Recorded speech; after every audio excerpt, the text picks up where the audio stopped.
Hi friends, எல்லாருக்கும் வணக்கம். எல்லோரும் டிஎன்பிசிக்காக படிச்சுட்டு இருப்பீங்க. ஸோ இந்த வீடியோ என்ன பார்க்க போகிறீங்க அப்படின்னா, என்னோட மார்னிங் ஸ்டடி விளாக் தான். கரெக்டாக ஒரு 4:30 4:40 கிட்ட நான் எழுந்திரிச்சிட்டேன். ஸோ ஃப்ரெஷ்அப் ஆகிடுச்சு. நெக்ஸ்ட்டு வந்து நான் என்ன எடுத்தேன் அப்படின்னா, மேக்ஸ் வந்து எடுத்தேன். எல்சிஎம் ஹெச்சிஎஃப் ஆல்ரெடி கொடுத்துருந்தேன்ல. ஸோ அந்த ஷெடியூலுக்கான எல்சிஎம் ஹெச்சிஎஃப் வந்து பார்த்துட்டு இருந்தேன். ஸோ ஓகேங்களா, இதில் வந்து அந்த 24 மாடல்ஸ் வந்து பார்த்துட்டு இருந்தேன் சொல்லி இதுக்கு முன்னாடி வீடியோவில் போட்டிருந்தேன். ஸோ அந்த 24 மாடல்ஸ் வந்து பார்த்துட்டு இருந்தேன்.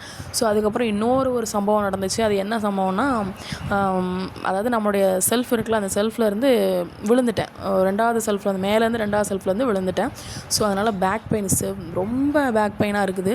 ஸோ இருந்தாலும் நம்ம படித்தாகணும் அப்படின்னு சொல்லிட்டு சரி ஓகே, அதனால் பேக் பெயின் தாங்க முடியல. சரி ஓகே, நம்ம வந்து நக்கீரன் டிஎன்பிசி அந்த இதில் வந்து டெஸ்ட் பேட்ச் போட்டிருந்தாங்க. ஸோ அது பார்க்கலாம் அப்படின்னு சொல்லி அதை பார்த்துக்கிட்டு இருந்தேன். ஸோ அது வந்து ஓகே, உங்களுக்கு ஃபாலோ பண்ணுறதா இருந்தால் அந்த டெஸ்ட் பேட்சை வந்து இங்கே ஃபாலோ பண்ணிக்கோங்க.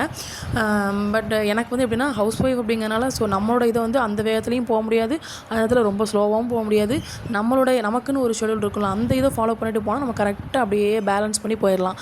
ஸோ அதனால தான் நான் வந்து எனக்குன்னு ஒரு ஷெடியூலை போடணும். மற்றவங்களோட அந்த வேர்ட்ஸை யூஸ் பண்ணிக்கலாம், அந்த என்னென்ன படிக்கணும் என்னென்ன இதுன்னு அதை யூஸ் பண்ணிக்கலாம். ஆனால் அவங்களோட ஷெடியூல் மாதிரி நம்ம படித்தே ஆகணும், அந்த டைமுக்குள்ளே படித்தே ஆகணும் அப்படின்னா கண்டிப்பாக என்னால் கொஞ்சம் கஷ்டம் தான்.